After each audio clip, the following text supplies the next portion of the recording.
Joe Bonadies.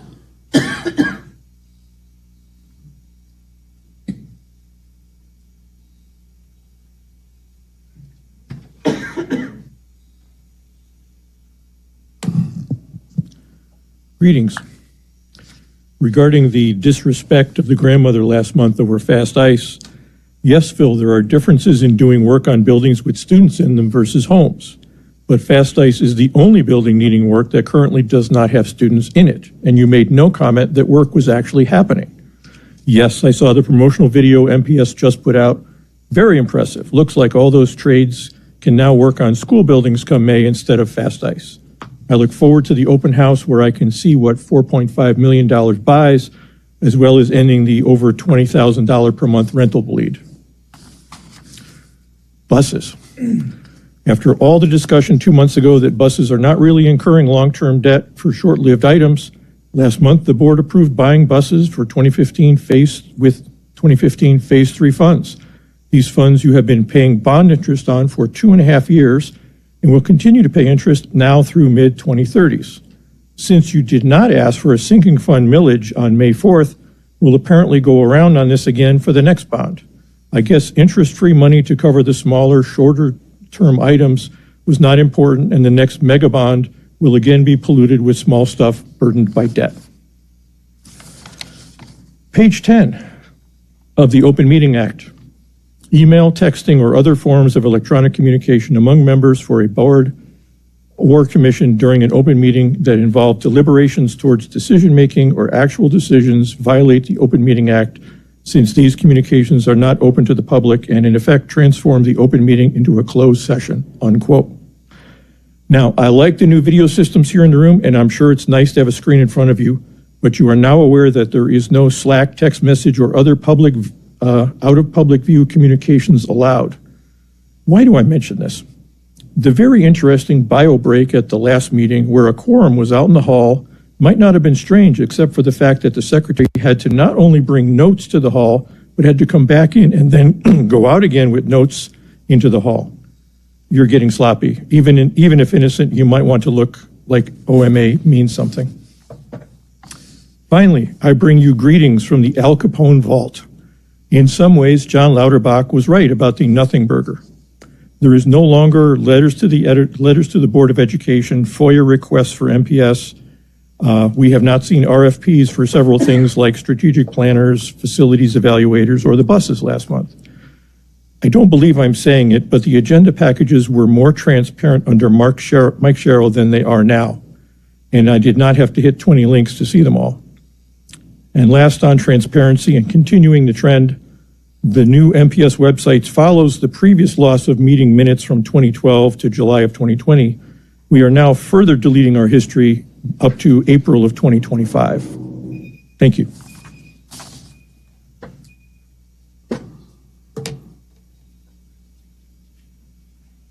Renita Bonadies.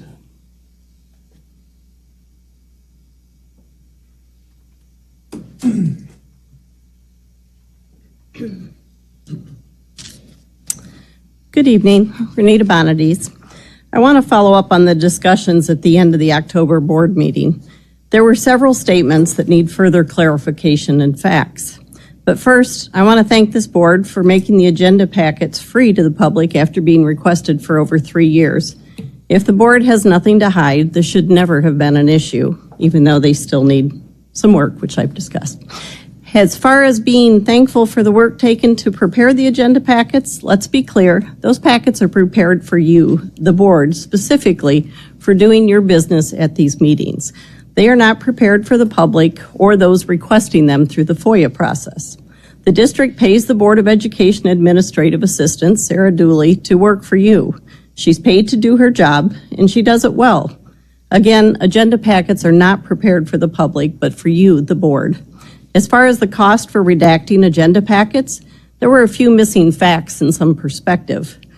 First, in the past 2 years, there have been 20 agenda packets out of 34 total that have had redactions. 19 of those only had redactions for addresses for MPS individual donors. In the other case, the names of the students in the IB program were redacted. And those donor letters could be removed, and 95% of the redactions would go away. The comments about the personal information of minors and privacy of others is seldom an issue, but redactable when it does appear. I have only seen a couple of these cases over the 3.5 years I've been receiving these agenda packets. Second, the discussion about all of the expenses that MPS will have to absorb for the redaction process. John Lauterbach said that the cost will get absorbed in overhead, and it's a cost, but that's fine. MPS has an annual budget around $110 million. The cost for these agenda packets as currently billed has been $425 per year. So that is a total of 0.0004% of the MPS budget. Then consider that number is 0.4% of a FOIA requester's annual income using round numbers. So the board had no problem with the public asking for relief from these FOIA expenses, which have totaled over $1,000 over the past 3.5 years. But all of a sudden, we are to feel sorry for MPS to absorb the cost. Where was the concern by this board for the public when asking for relief from these fees? Finally, John Lauterbach stated that it's a little frustrating that we've been involved in litigation for I don't know how long now, over $50 for board packets.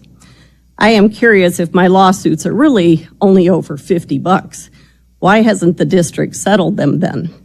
Or is it because they are really about following FOIA law, which you didn't? Thank you.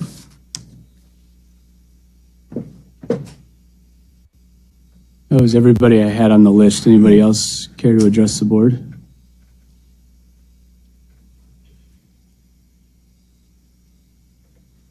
Hi, Bill Domina.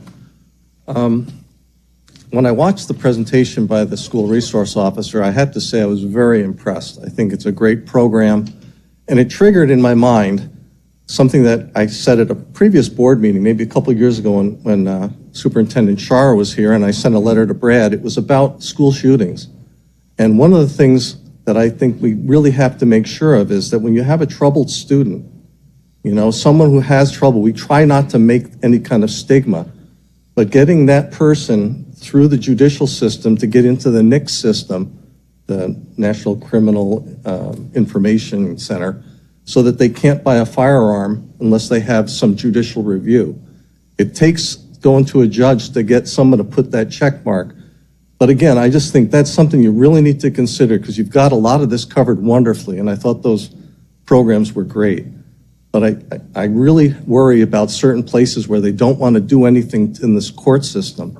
And I just would please consider that. If someone is really troubled, they can always have that taken off their record by a judicial review, but it only takes one mistake. And most of the school shootings, as I said in my presentation back then, were all because a troubled student known was not put into the NICS system and could buy a firearm. So just something I think would be very important to consider going forward. But again, it's a wonderful program, and I thought it was very impressive. The other thing is you're going to be talking about your advisory board. We went to a presentation. We know what's going on with this increased sexualization into the health curriculum, which is not opt-outable, if that's a word. But I really want to make sure, because I looked at your board, and I just want to make sure that you have cultural and ideological diversity in there. I don't know all those people. I only know Wally Layton, you know, as a reverend. But I really want you to make sure when you put that program, which has a real indoctrination intent, that the school board at the state just put in there. I think it's very dangerous. And I think your board who's going to review that really needs to look at this from a diversity of ideological viewpoints. Because I think it's a very dangerous continued sexualization of our children under the guise of health. It's a very left-wing agenda, and I think it's very dangerous. So please consider that when you go through whether you're going to implement that in MPS. Thank you. So, Bill, I appreciate your comments. I appreciate your comments about the SRO. I don't know the judicial review process that you were talking about, but that's something Kara can follow up on. Our sex education program is not indoctrination, full stop. Or the one that was voted on by the state board is definitely indoctrination. Late last week, the board adopted, State Board of Education. the state board adopted new standards. We don't have a ton of information about that yet. It happened late last week. What MPS does and what we do in MPS buildings, there's a reason that we have a broad representation of our community involved in the advisory committee. That advisory committee is made up of many individuals throughout the district, throughout the community, inclusive of parents, administrators, teachers, board members. So, and if you have any questions specifically on what's taught, that's why it's public on our board packet and reviewed by a number of our community members. So feel free to ask us any questions about it too, but. I think the other point of clarification in regards to that is that the sex education curriculum that is used, anything that is taught is always opt out. And there's never anything that's forced on a family ever. So There was actually just a Supreme Court case that addressed opting out of curriculum. So there's no way at this point in time that we can require any student to take any particular portion of a curriculum. Anybody else that wanted to address the board?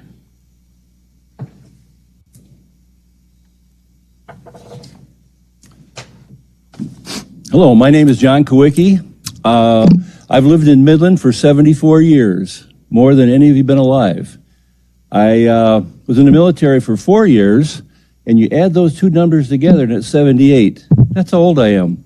Thank you, Midland school system, for teaching me how math, reading, science. I've been sitting back here, and I have no family members with me this time, and normally they say to me, don't say anything, because they're afraid I'm going to embarrass them. And I said, Midland school system set me up for so many wins. Now, I had to do something. My father was merit-based and believed in self-accountability. So I've been going through yearbooks, evaluating my time in the Midland school system, teachers, coaches, administrators, counselors. Most of those people were merit-based and self-accountability. But you got to do something. So recently, I've been attending other meetings, and I'm concerned with this new proposal. 3 of us drove down in October to the state school board meeting in Lansing, and then we were there the other day. We also attended a meeting prior to that here in Midland, and we had some pretty powerful people there, and we were told at that meeting it's going to be a 6-2 vote. We knew that before we got there.